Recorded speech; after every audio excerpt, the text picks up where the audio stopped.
Hello students, welcome to Magnet Brains Hindi. मेरा नाम है अवनीश त्रिपाठी। कक्षा 12 भूगोल का चैप्टर 8 यानी कि परिवहन एवं संचार, ये महत्वपूर्ण चैप्टर हम देख रहे हैं और इसका आज एक और इंपॉर्टेंट टॉपिक देखेंगे, वो है स्थल परिवहन या लैंड ट्रांसपोर्टेशन। हमने इसके परिचय के बारे में देखा था, इस पूरे चैप्टर के बारे में, और डिटेल में समझा था कि परिवहन का क्या महत्व है और उसमें स्थल परिवहन की भी चर्चा की थी। आज विस्तृत रूप से इस स्थल परिवहन के बारे में हम चर्चा करेंगे। स्टूडेंट्स, मैग्नेट ब्रेन्स हिंदी एक ऐसा प्लेटफॉर्म है जहां पर आपको घर बैठे कक्षा 6 से 12 तक की बिल्कुल निःशुल्क शिक्षा दी जा रही है। आप किसी स्टेट बोर्ड से पढ़ाई कर रहे हो या सीबीएसई बोर्ड से पढ़ाई कर रहे हो, हिंदी माध्यम में आप निःशुल्क पूरी पढ़ाई मैग्नेट ब्रेन्स हिंदी पर कर सकते हैं, बिना किसी पेड सब्सक्रिप्शन के, यानी बिना किसी इन्वेस्टमेंट के। बस आपको मैग्नेट ब्रेन्स हिंदी के साथ जुड़े रहना है और अपनी परीक्षाओं के लिए निःशुल्क तैयारी यहां से करके अच्छे नंबर लाकर परीक्षाओं में पास होना है। इसी अच्छे इंफॉर्मेशन के साथ स्टार्ट करते हैं आज का ये टॉपिक, स्थल परिवहन, जिसे हम कहते हैं लैंड ट्रांसपोर्टेशन। अब देखिए, सीधी अगर बात करें तो लैंड ट्रांसपोर्टेशन या स्थल परिवहन के दो महत्वपूर्ण अंग हैं। एक है सड़क मार्ग, एक है रेल मार्ग। देखिए, स्थल परिवहन से सीधा मतलब यह है जब आप जमीन या लैंड का इस्तेमाल करके परिवहन के साधन विकसित करते हैं तो वो स्थल परिवहन आता है।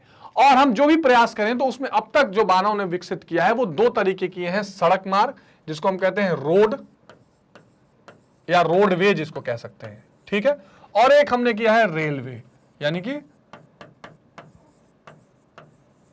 Rail transportation. अब देखिए, पूरी दुनिया में जो अलग अलग आर्थिक गतिविधियां चल रही हैं उसमें इस सड़क मार्ग और रेल मार्ग का एक बहुत ही बड़ा योगदान है।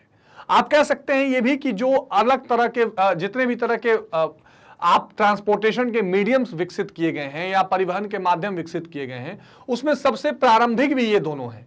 पानी के माध्यम या पानी में चलाए जाने वाले बड़े बड़े जहाज, अगर छोटे छोटे नाव को छोड़ दें, और वायुयानों का प्रचलन तो बाद में थोड़ा शुरू हुआ, लेकिन रेल और सड़क मार्ग एक ऐसा मार्ग है जिससे ये पूरी दुनिया भर में एक तरह से ट्रांसपोर्टेशन का मोड अपनाया गया।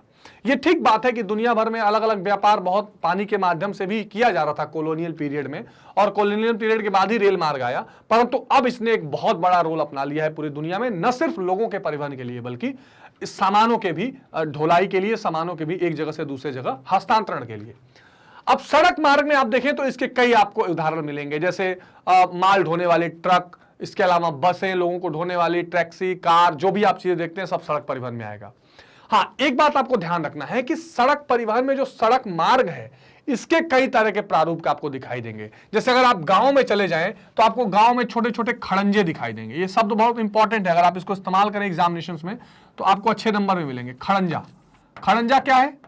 आप देखते होंगे कि छोटे छोटे गलियों में जो सड़कें बनाई जाती हैं, आजकल इंटरलॉकिंग होने लगी है, ईंटों की बनाई जाती है, वो खड़ंजा है। इसके अलावा गांव को शहरों से या गांव को मुख्य मार्गों से जोड़ने के लिए लिंक रोड बनाए जा रहे हैं, है ना, तो इसको लिंक रोड कहते हैं, योजक रोड भी कहते हैं। इसके अलावा फिर महामार्ग यानी जिसको आप हाईवे कहते हैं, ठीक है, महामार्ग को बनाया जाने लगा, राजमार्ग, महामार्ग, ठीक है, राजमार्ग, ये सब उदाहरण हैं, आपको ध्यान रखना है।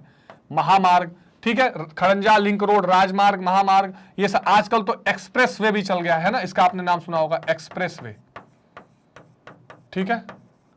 तो ये धीरे धीरे वो सड़कों का प्रारूप है जो बदलता चला जा रहा है, जिसमें ये मुख्य रूप से इसका विभाजन चौड़ाई के आधार पर, लेन के आधार पर और अच्छी गुणवत्ता के आधार पर किया जाता है। ये जितने मैंने ऊपर से लिखने शुरू किए हैं वो ये हैं कि जितने लोकल हैं, और बाकी ये सारे वीआईपी रोड्स हैं जिनका एग्जिट हर जगह नहीं मिलता या जिन पर प्रतिबंध रहता है। रेल मार्गों को हम बेसिकली देखते हैं गेज के हिसाब से, उसमें आपको बड़ी गेज की या मिडिल गेज की और छोटी गेज की लाइनें मिलती हैं।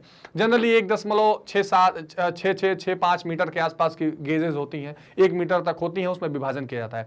मतलब रेलवे लाइन के बीच में कितनी दूरी है, कितनी चौड़ाई है, इस हिसाब से बड़ी लाइन छोटी लाइन का विभाजन किया जाता है और पूरे एरिया को रेल मार्ग से जोड़ा जाता है, जिसकी विस्तृत चर्चा हम करेंगे। क्योंकि हम विश्व भूगोल में इसको कर रहे हैं तो अभी भारत के भूगोल से अलग छोड़कर पूरे विश्व भर में रेलवे लाइन का जो पूरा वितरण है, इस पर चर्चा आज के सेशन में हम करेंगे, ठीक है स्टूडेंट्स। सड़कों की अगर बात की जाए तो यातायात के विकास में जितना महत्व साधनों का है उतना ही महत्व यातायात के मार्गों का भी है। बिल्कुल ठीक बात। जिन साधनों का आप इस्तेमाल कर रहे हैं, जैसे आप कार ले रहे हैं, बस ले रहे हैं, टैक्सी ले रहे हैं, तो आपको मार्गों का भी उतना ही जरूरी होना है जानना। भाई सड़क ही नहीं होगी तो आप चलाएंगे कैसे? तो अलग अलग तरह के मार्ग हैं। सड़कें वस्तुतः मानव द्वारा स्थल पर बनाए गए मार्ग हैं, ठीक है। प्रारंभ में सड़कें पगडंडी और खच्चरों और गाड़ियों के मार्ग के रूप में पाई जाती थी। आप देखिए कई बार ऐसा होता है कि गांव में छोटी छोटी पगडंडियां होती हैं, उसमें चक्रोड, एक चक्रोड भी शब्द है। चक्रोड मतलब क्या होता है, जैसे मान लीजिए कि गांव में ऐसा होता है कि कई सारे खेत होते हैं, है ना, ये कई सारे खेत हैं, तो इन खेतों को चक के नाम से जाना जाता है, जिसको आप प्लॉट वगैरह भी कहते हैं। तो ये जो चक होते हैं बड़े बड़े, इसमें 1 हेक्टेयर, 5 हेक्टेयर, 2 हेक्टेयर के होते हैं। इसी से रिलेटेड एक कंसेप्ट है जो आपने पढ़ा भी होगा, चकबंदी।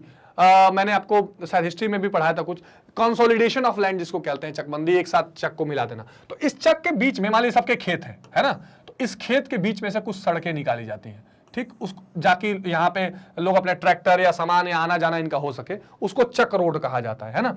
तो ये सारी चीजें पहले होती थी, वहां पे फिर सड़क बनने लगी, किंतु धीरे धीरे अनेक बाधाओं को पार करके मनुष्य ने पगडंडियों के स्थान पर चौड़ी पक्की सड़कों का निर्माण कर डाला। तो पहले जहां पगडंडी रहती है वहां खड़ंजा होता है, फिर चक्रोड होता है, फिर सड़क बन जाती है, फिर वो हाईवे बन जाता है। देखिए खेतों को काट काट के हाईवे बना देते हैं। तो ये जैसे जैसे विकास होता जा रहा है, सड़कों का विकास भी उस तरह से बढ़ता चला जा रहा है। इन सड़कों पर अब परिवहन का कार्य बैलगाड़ी अथवा घोड़ा गाड़ी के स्थान पर मोटर गाड़ियों द्वारा अधिक होता है। ये सड़कें कंकड़, पत्थर, तारकोल, कोयला और ईंटों के चूरों के द्वारा बनाई जाती हैं। संयुक्त राज्य अमेरिका तथा यूरोप के कई देशों में तो रबड़ की मोटी तह बिछाकर न्यूनतम घर्षण वाली सड़कें बनाई गई हैं। ऐसी सड़कों पर गाड़ियों की गति बहुत तेज होती है। तो अब ऐसा भी स्थिति आ गया। इसमें एक और चीज आता है, आजकल इस्तेमाल हो रहा है, फ्लाई ऐश। फ्लाई ऐश, अंग्रेजी में फ्लाई ऐश कहते हैं इसको। ये क्या होता है, इसके बारे में अगर आपको कोई जानकारी हो तो कमेंट सेक्शन में जरूर बताइए, ठीक, मैं आपको अगले सेशन में बताऊंगा फ्लाई ऐश के बारे में। ये आजकल बहुत ही महत्वपूर्ण रूप से इस्तेमाल किया जा रहा है सड़कों को बनाए जाने में। बाकी कंकर, पत्थर, तारकोल, कोयला, ये सारी चीजें बनाई जा रही हैं। और अब तो रबड़ की भी सड़कें बनाने की कोशिश की जा रही है। बाकी कंक्रीट की सड़कें बनाई जाती हैं, आप देखिए, जिसमें बहुत चिकनाई होती है और बहुत तेजी से सड़कें बन रही हैं। तो अब क्वालिटी जो है वो चेंज होती जा रही है सड़कों को। अब हम देखेंगे कि सड़कों को प्रभावित करने वाली कौन कौन सी बातें, वो कौन कौन से फैक्टर्स हैं जो सड़कों को प्रभावित कर रही हैं। तो एक तो सड़कों के निर्माण के लिए सामान्यतः न्यूनतम बाधा का मार्ग ग्रहण किया जाता है। न्यूनतम बाधा का मार्ग मतलब कि जैसे मान लीजिए अगर कहीं से सड़क निकालनी है तो यह देखा जाएगा कि ऐसा तो नहीं कि इसके बीच में बहुत पेड़ आ रहे हैं, बहुत सारे पथरीले जगह आ रहे हैं, बहुत कोई चट्टाने आ रही हैं, ऐसा नहीं। जहां ज्यादा फ्रेश एरिया मिलेगा वहां से सड़कें निकाली जाएंगी। इस दृष्टि से जो समतल मैदानी भाग हैं या समतल पठारी भाग हैं, इनके सड़क के निर्माण के लिए अधिक उपयुक्त होते हैं। तो जो प्लेन एरियाज हैं, जैसे मान लीजिए गंगा सतलज का जो मैदान है, आगे हम देखेंगे, ठीक है, जिसमें आप पूरा उत्तर प्रदेश, बिहार, पंजाब, झारखंड, ये सारे इलाके हैं, या दुनिया में जहां भी प्लेन एरियाज ज्यादा होंगे वहां पर सड़कों का निर्माण आसानी से और ज्यादा किया जाता है रिलेटिवली अन्य भागों में। या अगर प्लेट्यू या पठार भी है तो अगर समतल है तो वहां आराम से कर दिया जाएगा। जैसे आपको मध्य प्रदेश में बीच में कई जगह मिलेंगे जहां प्लेट्यूज, समतल प्लेट्यूज हैं, तो आसानी से सड़कें बनाई जा सकती हैं। ऊंचे नीचे पहाड़ भाग तथा पठारी भाग सड़क निर्माण में बड़ी बाधाएं उपस्थित करते हैं। यही कारण है कि पहाड़ी भागों में सड़कें कम पाई जाती हैं। बिल्कुल ठीक बात है, पहाड़ों पर सड़कें बनाना इज नॉट इजी। इसीलिए आप देखिए कि बॉर्डर एरिया हमारे ज्यादातर पहाड़ी इलाकों में है, चाहे आप सिक्किम की तरफ चले जाइए, इसके अलावा जो नॉर्थ ईस्ट वाला इलाका है, चाहे ऊपर हमारा जो पूरा कश्मीर का भाग है। तो इसलिए हमने एक अलग संगठन बनाया हुआ है, बॉर्डर रोड ऑर्गेनाइजेशन, ठीक है, BRO, बॉर्डर रोड ऑर्गेनाइजेशन। ये विशेष रूप से उन सड़कों को बनाने का काम करती है। हमारी NHAI और ministry of road and transportation तो अलग है, वो तो बाकी सड़कें बनाती है, BRO अलग से है। तो कुल मिलाकर सड़कों को प्रभावित क्या चीजें कर रही हैं, जो भौगोलिक परिस्थिति। आप इसमें एक चीज इसमें एज अ हेडिंग भी ऐड कर सकते हैं कि प्रभावित क्या करती है, भौगोलिक परिस्थिति, ठीक है, भौगोलिक, ठीक है, सॉरी, भौगोलिक परिस्थिति, ठीक है। ये जो भौगोलिक परिस्थितियां हैं या जो जियोग्राफिकल कंडीशंस हैं, ये क्या करती हैं, ये सड़कों के निर्माण को प्रभावित करती हैं, ठीक है, इसकी बात आप ध्यान रखेंगे। सड़कों का घना जाल घने आबाद समतल मैदानों में अधिक मिलता है। तो एक चीज आपने वहां भौगोलिक स्थिति देख ली। दूसरा आप क्या कह सकते हैं, जनसंख्या, ठीक, जनसंख्या या पॉपुलेशन। अगर कहीं जनसंख्या ज्यादा है तो जहां घनी आबादी है वहां सड़कों के लिए मांग अधिक होगी, परिवहन अधिक होगा। आप देखिए ना, कई बार देखते हैं कि जब भीड़ बढ़ती है, ट्रैफिक जहां बढ़ रहा है, तो तोड़ तोड़ के सड़कों को चौड़ा किया जा रहा है, या अलग अलग फिर बाईपास बनाए जाते हैं, बाईपास सड़कें बनाई जाती हैं। तो एक तो ये चीजें करती हैं, है ना। सड़कों के निर्माण पर जलवायु का भी प्रभाव पड़ता है। अति उष्ण आर्द्र भागों में भारी वर्षा से सड़कें प्राय नष्ट होती हैं। बिल्कुल ठीक बात, जहां पर वर्षा वाले क्षेत्र हैं वहां सड़कें पहले खराब होती हैं, बार बार बारिश होती है, गड्ढे बनते हैं, टूटते हैं। और जहां कम बारिश होती है, कम जनसंख्या का घनत्व है, सड़कें लंबी चलती हैं। ठंडे अथवा गर्म रेगिस्तानों में भी सड़कें बनाना कठिन होता है। फिर सड़कों के विकास पर आर्थिक विकास, व्यापार की गति, जनसंख्या की सघनता, सुरक्षा और प्रशासन की सुविधा आदि बातों का पर्याप्त प्रभाव पड़ता है। ये बहुत इंपॉर्टेंट लाइन है। सड़कों का जो होना है इस पर कई और चीजें प्रभाव डालती हैं, जैसे वहां का आर्थिक विकास कैसा है। अब अगर मान लीजिए कोई ऐसा जगह है जहां पर इकोनॉमिक एक्टिविटीज या आर्थिक क्रियाएं हो ही नहीं रही हैं, जहां पर वाणिज्य और व्यापार हो ही नहीं रहा है, जहां पर पैसा या रेवेन्यू ही नहीं है कि सड़कें बनाई जाएं, तो आर्थिक विकास नहीं है तो क्या सड़कें बनेंगी? भाई आर्थिक विकास जो है वो सीधे सीधे अवसंरचना या इंफ्रास्ट्रक्चर से जुड़ी होती है, और इंफ्रास्ट्रक्चर का एक बड़ा भाग सड़कें हैं। तो अगर आर्थिक विकास नहीं है तो सड़कें कम बनेगी। दूसरा, व्यापार की गति, जिसकी चर्चा मैंने अभी की। मान लीजिए कोई शहर से गांव तक ले जाने के लिए व्यापार नहीं है, कोई सामान ढोना ही नहीं है, उस जगह की जरूरत ही नहीं है, तो क्या जरूरत है वहां पर फिर सड़क बनाने की? जनसंख्या की सघनता, जिसको बोलते हैं पॉपुलेशन डेंसिटी। सघनता क्या होती है? इसका मतलब होता है 1 स्क्वायर किलोमीटर में कितने लोग रह रहे हैं। तो अगर लोग ही कम रह रहे हैं तो वहां सड़कों की कम मांग होगी, कम बनेगी। सुरक्षा एवं प्रशासन, कई बार सुरक्षा की वजह से भी सड़कें बनाई जाती हैं। बॉर्डर एरिया में ज्यादातर सड़कें हम डिफेंस या अपनी सुरक्षा के लिए बनाते हैं, ताकि हम अपने जवानों को ले आ सकें, टैंकर्स को बना सकें, है ना। और इसलिए बार बार कोशिश की जाती है कि जब आप देखिए कि आपने अगर कारगिल मूवी देखी हो या कई मूवी आप देखिए LOC, तो उसमें कोशिश ये होती है कि दुश्मनों की जो हाईवेज हैं, जो दिखाई पड़ते हैं ऊंचाई से, उनको बर्स्ट कर दिया जाए ताकि कनेक्टिविटी टूट जाए, ठीक है ना। तो ये इंपॉर्टेंट है। प्रशासन की सुविधा, ये सारी चीजें प्रभाव डालती है किस चीज पर? सड़कों के बनने पर।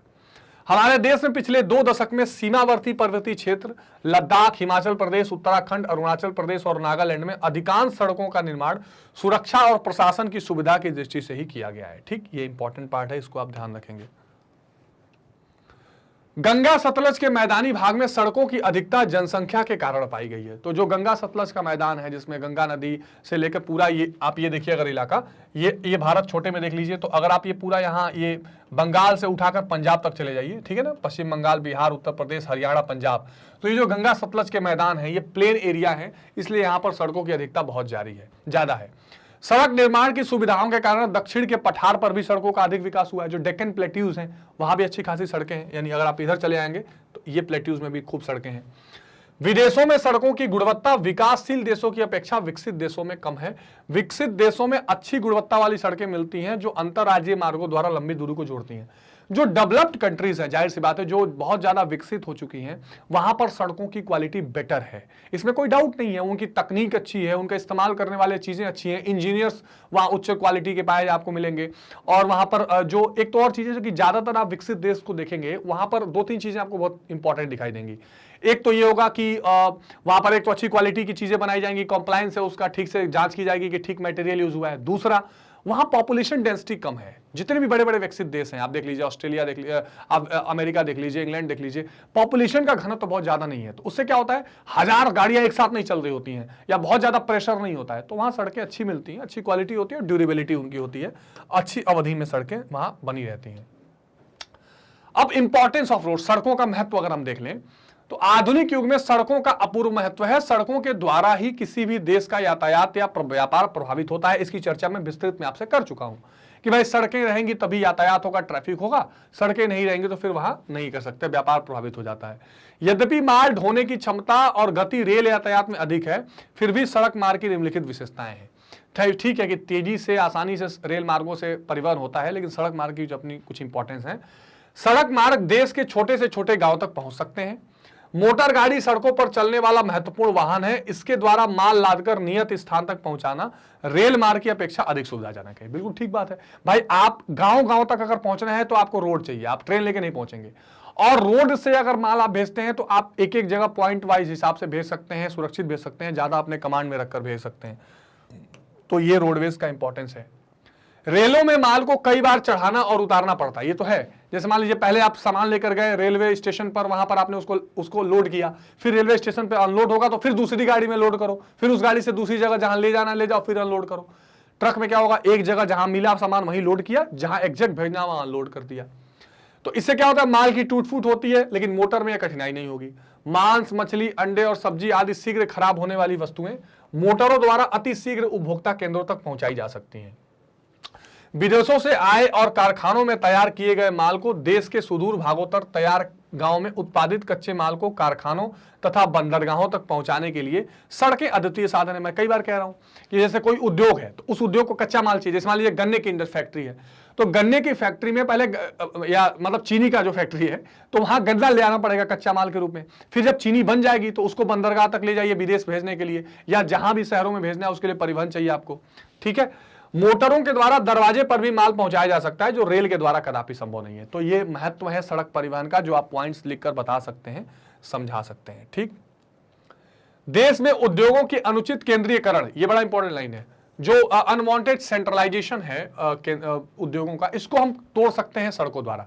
जैसे मान लीजिए कोई ऐसी जगह है जहां केवल एक ही जगह केवल इंडस्ट्रीज लग रही हैं, वही सामान मिल रहा है, तो सड़कों से हम उस इंडस्ट्रीज को छोटे छोटे जगहों पर भी ले जाके लगवा सकते हैं और वहां भी कच्चा माल पहुंचा के वहां इंडस्ट्रियलाइजेशन कर सकते हैं, या जो यहाँ इंडस्ट्रीज में सामान बच रहा है उसको हम छोटे छोटे जगह पर पहुंचा सकते हैं। तो इस केंद्रीकरण का विकेंद्रीकरण कर सकते हैं। ठीक है, यानी केवल एक जगह ही इंडस्ट्रीज न रहे, देश के हर पार्ट में इंडस्ट्रीज लगे, इसमें परिवहन इंपॉर्टेंट रोल प्ले करता है। ठीक है जी, बाढ़ और अकाल जैसी दैवीय विपत्तियों में सड़क यातायात का महत्वपूर्ण योगदान होता है। कम दूरी के लिए सड़क यातायात कम खर्चीला होता है। कृषि और लघु उद्योग, जैसे मान लीजिए कृषि के लिए गेहूं लाद कर मंडी तक ले जा रहा है ना, या छोटे छोटे जो लघु उद्योग होते हैं उनके लिए भी सड़क जरूरी है। देश में राष्ट्रीय एकता, ये बड़ी इंपॉर्टेंट है। सड़कें जो होती हैं ये राष्ट्रीय एकता का बहुत इंपॉर्टेंट रोल प्ले करती हैं। जैसे मान लीजिए कि आप सड़कों से आपने जाल बनाकर पूरे देश को जोड़ा हुआ है। अभी मैंने स्वर्णिम चतुर्भुज बताया, दिल्ली, मुंबई, कोलकाता, चेन्नई सबको जोड़ दिया, तो राष्ट्रीय एकता का प्रतीक रहता है। राष्ट्र की सुरक्षा के लिए तो सड़कें बनती हैं, जो मैंने बॉर्डर रोड्स आपको बताए। देश के प्रशासन और सामाजिक और राजनीतिक चेतना को जागृत करने में सड़क परिवहन का विशेष महत्व है ना। अगर आप राजनीतिक में कोई आंदोलन भी करना है, देखिए लोग सड़क मार्च करते हैं, तो कहां करेंगे, तो ये सड़कें उसका भी प्रतीक बनती हैं। इन द सेंस कि ये सड़कें जो है देश की गति का प्रतीक बनती हैं। सड़कें जो है वो देश के चलायमान होने का प्रतीक होती हैं। सड़कें जो है वो देश की गति, तीव्रता, सारी चीजें लेकर चलती हैं, जिससे एक अर्थव्यवस्था चलती हुई दिखाई पड़ती है। लॉकडाउन में क्या आपने देखा, सड़कें सूनी, आपको लगा था दुनिया बंद है। तो ये चीजें सड़कों के द्वारा आपको देखने की मिलती है। सड़कों का यह महत्व है। अब थोड़ा अगर वितरण देखें, डिस्ट्रीब्यूशन हम देखें कि कहां कहां दुनिया में इन सड़कों का कैसे डिस्ट्रीब्यूशन है, तो उस पर चर्चा हो सकती है। यूं तो अब सड़कें संसार के सभी देशों में पाई जाती हैं, किंतु इनका विकास सभी देश में एक समान नहीं मिलता। बिल्कुल ठीक बात, जितने विकसित देश हैं वहां सड़कों का विकास ज्यादा अच्छा मिलता है, जितने कम विकसित देश हैं वहां कम मिलता है। विश्व में कुल लगभग 150 लाख किलोमीटर लंबी सड़कें हैं। सड़कों का अधिक विकास उन देशों में हुआ है जो आर्थिक दृष्टि से अधिक विकसित है। ठीक, इसके अतिरिक्त यहाँ जनसंख्या का घनत्व भी अधिक है। विश्व में सड़कों का विस्तार मुख्यतः संयुक्त राज्य अमेरिका, रूस, कनाडा, उत्तरी पश्चिमी यूरोप, जापान, न्यूजीलैंड, दक्षिण अफ्रीका, अर्जेंटीना और भारत में अधिक हुआ है। ये देश देख लिए जहां पर जनसंख्या भी ठीक है और विकसित भी है थोड़े। संयुक्त राज्य अमेरिका, रूस, कनाडा, उत्तरी पश्चिमी यूरोप, कौन कौन से देश आ जाएंगे उत्तरी पश्चिमी यूरोप में, कई बार मैंने बताया, ब्रिटेन, जर्मनी, स्विट्जरलैंड, सारी चीज, फ्रांस, इसके अलावा जापान, न्यूजीलैंड, दक्षिण अफ्रीका, अर्जेंटीना और भारत हुआ है। फिर भी इनमें प्रादेशिक और राष्ट्रीय, अंतर्राष्ट्रीय और महाद्वीपीय स्तर पर असमानता है। मतलब यह है कि इन देशों में भी जो अलग अलग प्रदेश हैं उसमें कहीं भिन्नता है, कहीं ज्यादा सड़कें हैं, कहीं कम सड़कें हैं। इसके अलावा अगर इन देशों को अलग अलग भी आप कंपेयर करें तो भी कहीं जैसे अमेरिका में ज्यादा बेहतर मिलेगा, भारत में कम मिलेगा। और अगर आप कॉन्टिनेंट भी वाइज देखें तो यूरोप और नॉर्थन अमेरिका कॉन्टिनेंट वाले में ज्यादा सड़कें अच्छी मिलेंगी, अफ्रीका, साउथ अमेरिका और एशिया जैसे कॉन्टिनेंट्स में कम सड़कें या कम गुणवत्ता वाली सड़कें मिलेंगी। ये आपको वितरण जो है ये एक तरह से आप कह सकते हैं कि बिल्कुल असमान है, अनइक्वल या डिस्ट्रीब्यूशन आप इसको कह सकते हैं। ठीक, अब यातायात प्रवाह से मतलब यह है कि यातायात की गति क्या है, कैसा यातायात चल रहा है। कभी क्या होता है, जैसे मान लीजिए एक समय ऐसा आता है जब बहुत ज्यादा यातायात शीर्ष होता है, मतलब कि एक ही बार जैसे होता ना कि पीक टाइम्स होते हैं शाम के, बहुत ज्यादा यातायात बढ़ गया, कभी यातायात या ट्रैफिक कम हो गया, तो इसको बेसिकली बोलते हैं ट्रैफिक फ्लो। ठीक है,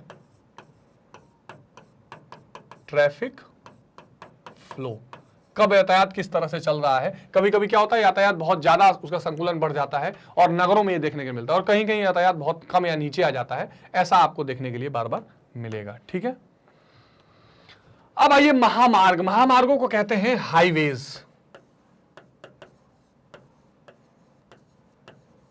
हाईवेज क्या है ये? महामार्ग दूरस्थ स्थानों को जोड़ने वाली सड़कें होती हैं, इन पर आवागमन अबाधित होता है। अब देखिए जैसे एग्जांपल के लिए इसमें क्या होगा, इसमें फेंसिंग कर दी जाएगी, बड़े बड़े किनारे किनारे लगा दिए जाएंगे जिससे आप कहीं भी बाहर नहीं निकल सकते हैं, एक आध जगह एग्जिट पॉइंट बनाए जाएंगे। ये क्या होता है, बड़े बड़े शहरों को एक साथ जोड़ती है, और बड़े बड़े शहरों को एक साथ जोड़ने के साथ ये चीज रहती है कि इसमें अबाधित करने की कोशिश की जाती है, इसमें कोई बाधा बीच में ना आए, नहीं कि बीच में कोई घुस गया और वो ट्रांसपोर्ट को खराब कर रहा है, नहीं, अबाधित रूप से होती है। इस अबाधित सुविधा के लिए स्थान स्थान पर अलग अलग यातायात के लेन, पुल, फ्लाईओवर और दोहरे वाहन मार्ग युक्त 80 मीटर चौड़ी सड़कें बनाई जाती हैं। इसमें क्या होता है, ज्यादा लेन की चौड़ी सड़कें होती हैं, कहीं पुल बना दिया जाता है, कहीं अंडरपास बना दिया जाता है कि गाड़ियां आती जाती रहे, कोई इसमें बाधा या रुकावट ना आए, ठीक है। और बार बार ये कोशिश किया जाता है, क्या है कि जो अर्थव्यवस्था है, इस अर्थव्यवस्था की गति को बनाए रखने के लिए बड़ा इंपॉर्टेंट रोल प्ले करती हैं और लाइफलाइन बन जाती हैं, क्योंकि इसमें क्या होता है, एक निश्चित समय में एक जगह से दूसरे जगह पहुंचने का एक टारगेट बनाया जाता है। जो रोज का व्यवसाय है उसमें ये मान के चला जाता है कि हम इतने देर में यहां पहुंच सकते हैं, ये इसकी इंपॉर्टेंस है। विकसित देशों में प्रत्येक नगर और पतन महामार्गों से जुड़े हुए हैं। तो जो पोर्ट हैं, पतन है, या जो वायुयान के हवाई अड्डे हैं, ये सब इन कहां से जुड़े हुए हैं, हाईवे से जुड़े हुए हैं। अब देखो, अब अगर हम पूरी दुनिया में महामार्गों का थोड़ा वितरण देखें तो अमेरिका की बात करें, यहां विश्व की लगभग 1/3 1/3 सड़कें हैं। यहां महामार्गों का घनत्व तो 0.65 किलोमीटर प्रति वर्ग किलोमीटर है, और यहां एक स्थान से दूसरे स्थान की महामार्ग के बीच की दूरी 20 किलोमीटर है। यानी 20 किलोमीटर के अंदर आपको 2 महामार्ग हाईवेज मिल जाएंगे, इस तरह से विकसित हैं। यहां के महामार्ग पूर्व अटलांटिक महासागरीय तट पर स्थित नगरों को पश्चिमी प्रशांत महासागरीय तट के स्थितियों से जोड़ते हैं। अभी मैं आपको मैप में दिखा दूंगा। अमेरिका के एक तरफ क्या है, पूर्व की तरफ है अटलांटिक महासागर, पूर्व की तरफ है पैसिफिक या प्रशांत महासागर। दोनों के तरफ के नगरों को या तटों को जोड़ने के लिए ये महामार्ग बहुत इंपॉर्टेंट रोल प्ले करते हैं। जैसे आप देख लीजिए, ये है अमेरिका का पूरा नक्शा। इधर क्या है, इधर है आपका पैसिफिक ओशियन यानी प्रशांत महासागर, यहां है अटलांटिक महासागर। तो यहां न्यूयॉर्क जैसे, इधर के वॉशिंगटन जैसे शहरें हैं, ठीक है, और यहां पर जाके आपको कैलिफोर्निया जैसे शहर, लॉस एंजलिस जैसे शहर, सैन डिएगो जैसे शहर हैं। तो इन शहरों को पूरा जो जोड़ने का कार्यक्रम है वो ये सड़क परिवहन के द्वारा यूनाइटेड स्टेट्स में आपको देखने के लिए मिल जाएगा। यहां की अधिकांश सड़कों का विकास दक्षिणी सीमा से 300 किलोमीटर तक के क्षेत्र में हुआ है। यहां का ट्रांस कैनेडियन महामार्ग ब्रिटिश कोलंबिया प्रांत से वैंकूवर शहर जो पश्चिमी तट पर है, वैंकूवर पश्चिमी तट पर होगा, और इसको इधर से लाकर वो जोड़ देगा। यानी पूरा पश्चिम का जो पूरा जोड़ है, मेल है, वो कहां आपको दिखाई देगा, बोस्टन। यहां पर सारे देखिए बोस्टन है, ये भी इधर से आकर इधर जोड़ आपको दिखाई दे देगा जोड़ते हुए, ठीक है। तो ये इंपॉर्टेंट पार्ट है। इस प्रकार अलास्का का राजमार्ग कनाडा के एडमंटन को अलास्का के एकारी से जोड़ता है। अलास्का ये यूएसए के ऊपर कनाडा के बगल में है, तो वहां भी अलास्का भी अमेरिका के अंदर आता है ना, वो यूएस का पार्ट है, तो ये भी राजमार्गों के द्वारा जुड़ा हुआ है। पैन अमेरिका निर्माण यानी पूरे अमेरिका भर में जो निर्माणाधीन महामार्ग हैं, इससे दक्षिणी अमेरिका, मध्य अमेरिका, संयुक्त राज्य अमेरिका और कनाडा आपस में जुड़ जाएंगे। ऑस्ट्रेलिया का स्टुअर्ट महामार्ग डार्विन को मेलबर्न से जोड़ता है। ये अमेरिका के अलावा ऑस्ट्रेलिया का महामार्ग इसमें आ गया एग्जाम्पल में, तो ये आप ध्यान रखेंगे। यूरोप की अगर आप बात कर लें तो देखिए, यूरोप के ये प्रमुख देश आपको दिखाई दे सकते हैं। ये पश्चिमी यूरोप पूरा है, नॉर्वे से लेके जर्मनी, स्विट्जरलैंड, है ना, ये स्पेन, ठीक। इसके अलावा ये आप इंग्लैंड, यूनाइटेड किंगडम देख सकते हैं, ऑस्ट्रिया, हंगरी, ये सारे स्लोवाकिया, पोलैंड, यूक्रेन सब देश हैं। यहाँ महामार्गों का विकास उत्तरी पश्चिमी यूरोप में अधिक हुआ है। ये जो उत्तरी पश्चिमी यूरोप है, ठीक, ये जो पार्ट है पूरा, यहाँ पर ज्यादा महामार्ग हुए हैं। यह क्षेत्र औद्योगिक रूप से विकसित है। जर्मनी का रूर क्षेत्र आप देख लीजिए, फ्रांस, इटली, इंग्लैंड, ये सब औद्योगिक रूप से विकसित हैं, तो इनकी जनसंख्या भी घनी है। यहाँ क्षेत्रफल की दृष्टि से ब्रिटेन, फ्रांस, पश्चिमी जर्मनी में सड़कों का पर्याप्त विस्तार हुआ है। तो यूरोप में आप ये बात ध्यान रखेंगे। रूस में आ जाइए तो रूस में सभी सड़कों का समुचित विकास हुआ है। यहाँ यूरोपीय रूस और यूराल क्षेत्र में अच्छे राष्ट्रीय राजमार्ग हैं। रूस आपको पता है यूरोप और एशिया दोनों में आता है, तो यूरोपीय रूस जो है उसमें ज्यादा सड़कें विकसित हुई हैं। यहाँ मास्को व्लादिवोस्टोक महामार्ग है, और ये मास्को व्लादिवोस्टोक से एक रेलवे लाइन भी है बड़ी महत्वपूर्ण, जिसकी हम चर्चा बाद में करेंगे। तो ये इंपॉर्टेंट यहाँ पे सड़कों का मार्ग है जो आपको ध्यान रखना है, मास्को व्लादिवोस्टोक, ये सब ध्यान रखिएगा, आपको कभी भी क्वेश्चन एमसीक्यूज में भी आ सकते हैं। आ जाते हैं चीन पर, तो यहाँ महामार्ग प्रमुख नगरों को जोड़ते हैं। यहाँ उत्तर में शाशो जो वियतनाम सीमा के पास है, संघाई मध्य में, देखिए आपको यहाँ अलग अलग शहर चाइना के आपको देखने के लिए मिल जाएंगे, ठीक है। ये देखिए, हाँ, होटान के साथ साथ आपको देखिए जेनजियाओ, ये संघाई आपको बीच में बिल्कुल यहाँ पश्चिमी तट, पूर्वी तट पर मिल जाएगा, ठीक है। और इधर आपको रशिया, कजाकिस्तान, इधर की तरफ जो बॉर्डर्स हैं आप देख रहे हैं, ठीक है। ये म्यांमार, थाईलैंड से इधर नीचे जुड़ा हुआ, तो कई सारे देश के साथ, भारत के साथ, कई सारे देशों के साथ इसकी सीमा है। और यहाँ पर भी जो ये पूरा मार्ग है, पूरा जो चीन है, वो अलग अलग शहरों, अलग अलग जो है मार्गों से जुड़ा हुआ है, ठीक है। ग्वाचाओ मुख्य स्थान जो महामार्गों से जुड़े हैं। संघाई सबसे, इसका बहुत इंपॉर्टेंट एक प्लेस है जिसको आप ध्यान रखेंगे, ठीक है। चीन एक नया महामार्ग चेंगडू को ल्हासा से जोड़ता है जो तिब्बत में है। फिर आपको भी पता है कि भारत के पास जो तिब्बत वाला इलाका है, उस इलाके में ये देखिए ल्हासा वाला, ठीक है, ये भी महामार्गों से जुड़ा हुआ है चाइना में, तो ये इंपॉर्टेंट है, इन चीजों को ध्यान रखेंगे आप। भारत की अगर बात करें तो यहां भी अनेक महामार्ग हैं जो प्रमुख शहरों को जोड़ते हैं। भारत का प्रमुख और सबसे बड़ा राष्ट्रीय मार्ग 44 है, जो कहां श्रीनगर से कन्याकुमारी को जोड़ता है, महत्वपूर्ण है। यह देश का सबसे लंबा राष्ट्रीय राजमार्ग 3745 किलोमीटर है। इसके अलावा स्वर्णिम चतुर्भुज की बात तो मैंने आपको करी थी, दिल्ली, मुंबई, कोलकाता, चेन्नई को जोड़ता है, तो ये भी भारत के लिए महत्वपूर्ण है, इसको आप ध्यान रखेंगे। लास्ट में आती है सीमावर्ती सड़कें। सीमावर्ती सड़कें कहते हैं बॉर्डर एरिया रोड, जो है जो बॉर्डर को जोड़ रही हैं, जो सड़कें अंतरराष्ट्रीय सीमाओं के सहारे बनाई गई हैं। जैसे जो रेड क्लिफ बाउंड्री है, जो मैकमोहन लाइंस हैं, जैसे चाइना बाउंड्री और रेड क्लिफ आपके इंडिया पाकिस्तान बाउंड्रीज, फिर बांग्लादेश के पास बाउंड्रीज हैं, इन बाउंड्रीज के सहारे जो सड़कें बनी हुई हैं उनको सीमावर्ती सड़कें कहते हैं। ठीक, इन सड़कों को बनाने का प्रमुख उद्देश्य सुदूर क्षेत्र में रहने वाले लोगों को मुख्य नगरों से जोड़ना और प्रतिरक्षा प्रदान करना, यानी सुरक्षा प्रदान करने के लिए भी सड़कें बनाई जाती हैं। तो भारत के उत्तरी पूर्वी राज्यों में ऐसी सड़कों का निर्माण किया गया है। इस प्रकार की सड़कें सभी देश में हैं, जो गांव और शहरों तक, शिविरों तक पहुंचती हैं। ठीक, तो इसमें कोई आपको डाउट नहीं होना चाहिए, सीमावर्ती सड़कें बहुत इंपॉर्टेंट रोल प्ले करती हैं। ये कहानी थी पूरी सड़क मार्ग की। हमने थोड़ा सा विश्व के अलग अलग देशों का भी डिस्ट्रीब्यूशन देखा, हमने इंपॉर्टेंस देखा और देखा कि कैसे महामार्ग आजकल एक बहुत बड़ा इकोनॉमिक या आर्थिक तौर पर आप कह सकते हैं कि एक लाइफलाइन बने हुए हैं। अब अगर हम बात कर ले रेल मार्गों की, यानी रेलवेज की, तो ये भी बहुत इंपॉर्टेंट रोल प्ले करता है। तो लंबी दूरी तक यात्री और स्थल वस्तुओं को पहुंचाने का कार्य कौन करता है? रेल मार्ग द्वारा किया जाता है। रेल मार्गों की चौड़ाई या गेज विभिन्न देशों में अलग अलग होती है। तो ये 3 वर्गों में विभाजित है। कौन सा? 1.67 मीटर चौड़ी, 1.44 मीटर चौड़ी और 1 मीटर चौड़ी। जो ये आप रेलवे ट्रैक्स देखते हैं, इसके बीच की दूरी की बात की जा रही है। तो जो बड़ी गेज होती है 1.67 मीटर की होती है। जो मानक गेज होती है वो क्या होता है? वो 1.44 मीटर चौड़ी है। और जो मीटर लाइन 1 मीटर चौड़ी है वो मीटर लाइन कहलाती है। तो इस तरह से हमने रेलवे का डिस्ट्रीब्यूशन किया गया है, बड़ी लाइन, छोटी लाइन। रेल मार्ग द्वारा आवागमन ब्रिटेन, यूएसए, जापान, भारत और यूरोप में अधिक लोकप्रिय है। और भारत में तो रेल का बहुत ही बड़ा विस्तार है, रूस में बहुत बड़ा विस्तार है, और भारत में तो रेल में जितने लोग ट्रैवल करते हैं उतनी तो ऑस्ट्रेलिया की जनसंख्या है। तो ये एक इंपॉर्टेंट रोल है जो आप समझ सकते हैं। अब अगर रेल मार्गों को आप कॉन्टिनेंट वाइज हम डिस्ट्रीब्यूट करना चाहें, तो अगर यूरोप की हम बात करें तो यूरोप में यह विश्व का सबसे सघनतम रेल तंत्र पाया जाता है, यानी बहुत डेंसर है। यहां पर कई देशों को एक साथ जोड़ा हुआ है रेल मार्गों के द्वारा, और टूरिज्म का काम करती रहती हैं। ठीक है, यहाँ के अधिकांश रेल मार्ग, आपने देखा मूवी दिलवाले दुल्हनिया ले जाएंगे, उसमें देखा कैसे वो पहले के लोग, आजकल के तो शायद ही लोगों ने देखा होगा, DDLJ बहुत फेमस मूवी है, उसमें कई शूटिंग हुई है वहाँ के यूरोपियन रेलवेज के अंदर। एक तेज मूवी है, उसमें देखिए इस तरह के कई मूवीज में आपको मिल जाएंगे। अधिकांश रेल मार्ग दोहरे और बहुगामी है। रेल घनत्व तो बेल्जियम में सबसे अधिक है। बेल्जियम जो यूरोप में कंट्री है सबसे अधिक है। यहाँ 6.5 वर्ग किलोमीटर में 1 किलोमीटर लंबी रेल लाइन है।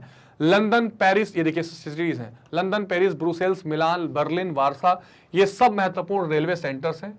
इंग्लैंड में एक सुरंग है जो यूरो टनल ग्रुप द्वारा प्रचलित है, जो लंदन को पेरिस से जोड़ती है। इंपॉर्टेंट है ये यूरो टनल को ध्यान रखेंगे, लंदन से पेरिस के बीच में। ठीक है, तो ये कुछ छोटी छोटी जरूरत की जनरल नॉलेज की इंफॉर्मेशन थी जो मैंने इसमें ऐड की हुई है, जो आपके एग्जामिनेशन के लिए जरूरी है। रूस की अगर बात करें तो रूस में तो सबसे इंपॉर्टेंट रेलवे लाइन है ट्रांस साइबेरियन का, तो आपको पता ही है। इसके अलावा रूस में जो हिस्सा यूराल के पश्चिमी क्षेत्र में सघन रेल जाल से घिरा है, रूस में 90% भाग रेल मार्ग द्वारा प्रतिबंधित है। मॉस्को इसका मुख्यालय है, मॉस्को यहाँ की राजधानी भी है और रेलवे का हेडक्वार्टर भी वहां। यहाँ भूमिगत रेल मार्ग भी है। उत्तरी अमेरिका में कौन कौन से देश हैं? America, Canada, Mexico. ये विश्व का कुल रेल मार्ग का 45% रेल तंत्र द्वारा प्रतिबंधित है। सबसे सघन रेल तंत्र पूर्वी मध्य संयुक्त राज्य अमेरिका, ठीक, यानी यूएसए के जो सेंट्रल यानी कि ईस्टर्न सेंट्रल वाला पार्ट है, और कनाडा के जो इंडस्ट्रियल एरियाज हैं वहां पाए जाते हैं। कनाडा को देखें तो यहाँ रेल मार्ग सार्वजनिक क्षेत्र में है तथा अनेक मार्गों में फैले हुए। तो कनाडा में भी बहुत अच्छा डिस्ट्रीब्यूशन रेल मार्गों का है। तो दुनिया की कोई भी अर्थव्यवस्था या बड़े आप देश देख लीजिए, वो रेलवे मार्गों से अछूते नहीं है। आगे देखते हैं। ठीक है, तो ये सभी इस तरह का डिस्ट्रीब्यूशन बना हुआ है। ऑस्ट्रेलिया की अगर बात करें तो यहाँ न्यू साउथ वेल्स में रेल तंत्र काफी विकसित है। अभी मैं सभी सिटीज को आपको थोड़ा ग्राफ से भी, मैप से भी बता दूंगा, रेल मार्गों की मैं चर्चा करूंगा, देशों के हिसाब से आप समझ लीजिए। तो न्यू साउथ वेल्स में रेल तंत्र काफी विस्तृत है, जो ऑस्ट्रेलिया लगभग 25% रेल तंत्र को पूरा करता है। पश्चिमी पूर्वी ऑस्ट्रेलिया, अच्छा ऑस्ट्रेलिया की एक बात आप ध्यान रखिएगा कि वो ज्यादातर कोस्टल एरियाज में बसे शहर है। कैनबरा, एडिलेड, सिडनी, जितने इस तरह के न्यू वेल्स देखते हैं आप, ये सब कहाँ आपको कोस्टल एरियाज में दिखाई देंगे। तो राष्ट्रीय रेल जो रेल मार्ग है वो सिडनी तक फैला हुआ है। न्यूजीलैंड के रेल मार्ग उत्तर द्वीप के कृषि क्षेत्रों में अपनी सेवा प्रदान करते हैं। तो न्यूजीलैंड ऑस्ट्रेलिया जुड़े हुए हैं, ये कॉन्टिनेंट वाइज भी है। दक्षिण अमेरिका में देखें तो दक्षिण अमेरिका में कुछ महत्वपूर्ण देश हैं, जैसे Brazil, Bolivia, Argentina, Chile, Peru, Uruguay, Paraguay, French Guiana, Suriname, Ecuador, Chile, ये सारे महत्वपूर्ण देश हैं। इन देशों में भी पूरा रेल मार्ग सघन है, पूरा डेंसर है। अर्जेंटीना का जो पंपास क्षेत्र है, जो ग्रासलैंड है, इसको घास के मैदान कहा जाता है। ब्राजील में अगर आप देखें तो कॉफी जहां पे पाई जाती है, कॉफी क्षेत्र में ब्राजील की कॉफी बहुत फेमस है। इसके आंतरिक चिली में, चिली के अंदर जो है सेंटियागो वगैरह जो पूरा है, एक लंबा रेल मार्ग है जो तटीय क्षेत्रों को आंतरिक भागों से जोड़ता है। अब चिली पेरू क्या है, चिली पेरू वगैरह क्या है, बिल्कुल पैसिफिक ओशियन से लगे तटीय क्षेत्र है, तो बीच वाले इलाके में वहां पर रेलवे जाती है। Peru, Bolivia, Ecuador, Colombia, Venezuela भी एक रेल मार्ग है। इन क्षेत्रों में छोटी एकल रेल लाइन मिलती है। तो ये सब कोस्टल एरिया से जुड़े हुए देश हैं जहां पर रेलवे लाइन ठीक से विकसित की गई है। ठीक है, यहां का प्रमुख महाद्वीप पारी रेल मार्ग एंडीज पर्वत के पार 3900 मीटर की ऊंचाई पर स्थित है। देखिए, जो उत्तरी अमेरिका है, जिसमें अमेरिका, कनाडा जैसे देश हैं, वहां आपको रॉकीज माउंटेन मिलेगा, और जो दक्षिणी अमेरिका है उसके तटवर्ती क्षेत्रों में एंडीज माउंटेन मिलेगा। तो एंडीज माउंटेन के आसपास ये रेलवे लाइन पूरी जुड़ी हुई है। यहाँ ये ब्यूनस आयर्स जो है इससे वालपराइसो को जोड़ती है। यह मार्ग उस प्लाटा दर्रे से गुजरता है। एशिया में अगर आप आ जाइए तो यहाँ जापान, चीन और भारत में रेल तंत्र बहुत सघन है। जो बुलेट ट्रेन वगैरह आपने सुना होगा जापान में कई बार, चाइना में। यहां रेल मार्ग सघन जनसंख्या वाले क्षेत्रों में है, जहां ज्यादा जनसंख्या है। पहाड़ी भागों, कम जनसंख्या वाले क्षेत्रों और मरुस्थलीय भागों में रेल तंत्र का घनत्व कम है। तो ये तो बहुत अंडरस्टूड सी बात है, इसमें कोई दिक्कत नहीं है। अफ्रीका की अगर बात कर लें तो यहां प्रमुख रेल मार्ग, अच्छा अब अगर आप इस एक तरह से कॉन्टिनेंट वाइज भी समझना चाहें थोड़ा तो समझ सकते हैं। प्रमुख रेल मार्ग कौन से आपको दिखाई देंगे? बेंगुएला रेल मार्ग अंगोला से कटंगा तक, तंजानिया रेल मार्ग जाम्बिया तट से दारुए सलाम तक। अब देखिए सारे देश हैं महत्वपूर्ण अफ्रीका में। केप टाउन से प्रिटोरिया, केप टाउन प्रिटोरिया आप दक्षिण अफ्रीका जो सबसे नीचे है अफ्रीका में, उसकी बात की जा रही है। इसके अलावा उसी देश के आसपास बोत्सवाना, जिम्बाब्वे के मध्य, इसके अतिरिक्त अल्जीरिया, सेनेगल, नाइजीरिया, केन्या और इथियोपिया के में रेल मार्ग हैं। अनेक अनेक देशों में, चूंकि ये सारे लैंडलॉक कंट्रीज हैं, एक दूसरे से जमीन से जुड़े हुए हैं, तो इनका रेल मार्ग ठीक से है। और वहां पर भारत, पाकिस्तान, बांग्लादेश जैसे कोई बहुत बड़ी दुश्मनी नहीं है कि आतंकवाद फैल रहा है। फ्री मूवमेंट है जिसका बहुत फायदा भी उनको मिलता है। ठीक है, इंटरकॉन्टिनेंटल अगर रेल कनेक्ट हम अगर आप देखें तो पारा महाद्वीपीय रेल मार्ग पूरे महाद्वीप से गुजरते हैं, जो एक पूरे कॉन्टिनेंट को कवर कर लें, और महाद्वीप दोनों छोरों को जोड़ते हैं। जैसे मान लीजिए ये अगर उत्तरी अमेरिका है तो इस तट से इस तट तक पूरा जोड़ देंगे। यह विभिन्न दिशाओं में लंबी यात्राओं के लिए सुविधा प्रदान करते हैं। तो ये पारा महाद्वीपीय रेल मार्ग है, इसका इंपॉर्टेंट कंसेप्ट आप बिल्कुल ध्यान रखेंगे। ठीक है, अब विश्व के प्रमुख परामहाद्वीपीय रेल मार्ग को एक एक करके देख लेते हैं। तो सबसे पहले इसमें आता है ट्रांस साइबेरियन रेल मार्ग। ट्रांस साइबेरियन रेल मार्ग क्या है? ये बेसिकली जो है मॉस्को के पास जो है, और यहाँ से व्लादिवोस्टोक तक ये जाता है, मॉस्को मुख्यालय है। ये बहुत बड़ा, यहाँ से येकातेरिनबर्ग, लेक बैकाल, ओलंदे उड़े होते हुए निकलता है। ये दुनिया का सबसे बड़ा रेल मार्ग है। यह संसार का सबसे बड़ा रेल मार्ग है, इसको ध्यान रखेंगे, मोस्ट इंपॉर्टेंट है। यह सोवियत रूस को सुदूर पूर्व से जोड़ता है। देखिए सोवियत रूस क्या है, पहले जो रसिया था, वो रसिया 10-15 देशों के साथ मिलकर उन्होंने एक सोवियत संघ बनाया था, जिसमें तुर्कमेनिस्तान, तजाकिस्तान, यूक्रेन, ये सारी क्रीमिया वगैरह सब उसी में थे। बाद में 1990 में ये विघटित हो गए, और विघटित यानी कि डिसइंटीग्रेशन हो गया, और बाद में केवल रूस रह गया। तो सोवियत रूस से पूर्वी भाग में पूरा जो जोड़ने का काम ये ट्रांस साइबेरियन रेल मार्ग करती थी। ठीक है, ये 1905 में इसका निर्माण हो गया था। ये पूर्व में व्लादिवोस्टोक, ये देखिए रसिया के पूर्व में व्लादिवोस्टोक है, यहाँ से यहाँ का बंदरगाह, यहाँ से प्रारंभ हो, रूस का जो लेनिनग्राड है मॉस्को के पास, उसको जोड़ती है। इसकी लंबाई मॉस्को से व्लादिवोस्टोक तक 8680 किलोमीटर है, और यह पूरा इलेक्ट्रिफाइड मार्ग है। तो ये बहुत ही इंपॉर्टेंट रेल मार्ग है। और कुछ रेल मार्ग अगर आप देखें तो ट्रांस साइबेरियन रेल मार्ग रूस की हमने बात कर ली। Union and central pacific rail मार्ग जो यूएसए में है, न्यूयॉर्क से शिकागो तक। कैप काहिरा रेल मार्ग जो अफ्रीका में है, काहिरा मिस्र से केप टाउन तक, काहिरा मिस्र की राजधानी, और केप टाउन दक्षिण अफ्रीका तक, ये पूरा ऊपर से नीचे तक ये रेलवे लाइन है, बहुत बड़ी। ठीक, तो ये महत्वपूर्ण है। ओरिएंटल एक्सप्रेस रेल मार्ग यूरोप, पेरिस से कुस्तुनतोनिया तक। कैनेडियन पैसिफिक रेल मार्ग सेंट जॉन से वैंकूवर तक। ट्रांस इंडियन रेल मार्ग दक्षिण अफ्रीका में, अमेरिका में है, ब्यूनस आयर्स से वालपराइसो तक। ऑस्ट्रेलिया ट्रांस कॉन्टिनेंटल रेल मार्ग पर्थ से सिडनी तक। ये वो रेल मार्ग हैं जो बहुत बड़ी बड़ी दूरी तय कर रहे हैं, कई देशों को आपस में मिला ले रहे हैं। ऐसे ऐसे रेल मार्ग आपको यहाँ पे देखने के लिए मिल रहे हैं। दुनिया के बहुत महत्वपूर्ण रेल मार्ग हैं, इनको ध्यान में आप रखेंगे बिल्कुल। अब आता है union and central pacific rail मार्ग, ये इसके बारे में देख लेते हैं। यह संयुक्त राज्य अमेरिका का सबसे बड़ा रेल मार्ग है, यूएसए का है। यह देश के पूर्वी तट को पश्चिमी तट से जोड़ता है, यानी पैसिफिक ओशियन, प्रशांत महासागर से अटलांटिक महासागर तक जोड़ देता है। यह अंध महासागर के तट पर स्थित जो अटलांटिक है, न्यूयॉर्क बंदरगाह से प्रारंभ होकर मिशिगन झील पर स्थित शिकागो तक पहुंचता है। शिकागो से यह mark Omaha, salt lake city होता हुआ प्रशांत महासागर के तट पर स्थित सैन फ्रांसिस्को बंदरगाह को जाता है। ठीक, बहुत इंपॉर्टेंट है, ध्यान रखिएगा। यानी ये शुरू होकर एक तरह से न्यूयॉर्क से सैन फ्रांसिस्को तक पहुंच गया। इस रेल मार्ग के द्वारा पश्चिमी भाग से गेहूं, लकड़ी, रुई और खनिज पदार्थ पूर्वी औद्योगिक क्षेत्रों की ओर जाता है। देखिए जो अमेरिका का औद्योगिक क्षेत्र है ना, वो बड़ी झीलों का जो पूर्वी इलाका है, अटलांटिक का तट वहां पर है, तो वहां के लिए रॉ मटेरियल्स उस पश्चिमी तटों से आता है जो पैसिफिक ओशियन या प्रशांत महासागर के तट पर है। तो ये वहां के रेल मार्गों की विशेषता है अमेरिका में। केप काहिरा रेल मार्ग, अब देखिए इजिप्ट यहां पर है, यहां पर काहिरा है, और ये कहां तक आ जाएगा सीधा, ये आप अफ्रीका महाद्वीप के मिस्र की राजधानी काहिरा से दक्षिण अफ्रीका के केप टाउन तक। ये देखिए ये सीधी रेल लाइन, इतनी लंबी रेल लाइन है, सोचिए आप। तो ये पूरे अफ्रीका को एक तरह से क्या करती है, जोड़ने वाली रेल लाइन है। ठीक है, ये अफ्रीका का पूरा मैप है, आप देख सकते हैं। ओरिएंटल एक्सप्रेस रेल मार्ग यूरोप का महत्वपूर्ण रेल मार्ग है, या पेरिस से प्रारंभ होकर, ये देखिए अगर आप ध्यान से देखें तो ये फ्रांस में पेरिस है और पूरा यूरोप के देश है। ठीक है, इस कस्तुनतुनिया नगर जाता है, सोफिया, नीस, बेलग्रेड, बुडापेस्ट, अब देखिए इसमें कई सारे शहर, आपको ये हंगरी का बुडापेस्ट ये होता हुआ ऐसे निकल जाएगा। ठीक है, वियना, म्यूजियम, स्टेनबर्ग, नांसी आदि रोज शहरों से इसी मार्ग पर पड़ते हैं। तो ये सब जो महत्वपूर्ण देश हैं, शहर जो है, ये बड़े बड़े शहरों को होते हुए निकलता है। वियना को भी इसमें सभी, देखो वियना यहाँ शहर है, इनको होते हुए बुडापेस्ट तक आ जाता है। तो ये बड़ी अच्छी रेल लाइन है, इससे काफी टूरिज्म भी बढ़ता है। तो ये यूरोप का कहानी है। कैनेडियन पैसिफिक रेल मार्ग कनाडा का सबसे महत्वपूर्ण रेल मार्ग है, या अन्य महासागर के तट पर स्थित सेंट जर बंदरगाह से प्रारंभ होकर मॉन्ट्रियल प्रोटोकॉल का आपने नाम सुना होगा, Ottawa, Sudbury, port Arthur, Winnipeg, Regina होता हुआ प्रशांत महासागर के तट पर वैंकूवर बंदरगाह को जाता है। यह रेल मार्ग 5632 किलोमीटर है। ठीक, ये कनाडा का इंपॉर्टेंट रेल मार्ग है। ट्रांस एंडियन रेल मार्ग अगर आप देखें, यह रेल मार्ग दक्षिण अफ्रीका के अर्जेंटीना को राजधानी ब्यूनस आयर्स के एंडीज के पार प्रशांत महासागर तट पर स्थित बॉलपरेजो बंदरगाह से जोड़ता है। तो दक्षिण अमेरिका में अर्जेंटीना की राजधानी ब्यूनस आयर्स है, वहां से लेकर इसको बॉलपरेजो तक जोड़ता है। कौन सा? ट्रांस एंडियन रेल मार्ग। एंडियन से नाम रखा गया है कि एंडीज पर्वत है वहां दक्षिण अमेरिका में, उस पर्वत के सहारे ये पूरा है। ठीक है, ऑस्ट्रेलिया ट्रांस कॉन्टिनेंटल, यह मार्ग ऑस्ट्रेलिया के पश्चिमी तट पर, ये देखिए ऑस्ट्रेलिया का पूर्वी तट है और ये पश्चिमी तट है। ये पर्थ है, पर्थ शहर है, बहुत इंपॉर्टेंट। ये सारी जगह ना लगभग वो रेगिस्तान है। ये जो आपको कोस्टल एरियाज है, यही शहर बसे हुए हैं। तो ये पर्थ बंदरगाह से प्रारंभ होकर कालगूल, कुलगाड़ी, एडिलेड, मेलबर्न से कैनबरा तक, ये कैनबरा देख रहे हैं, ये राजधानी है ऑस्ट्रेलिया की।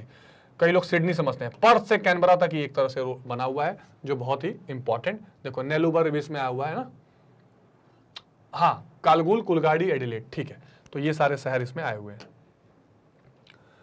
तो ये महत्वपूर्ण आपको कुछ सड़क मार्ग, रेल मार्गों की चर्चा मुझे करनी थी जो स्थल परिवहन में आता है।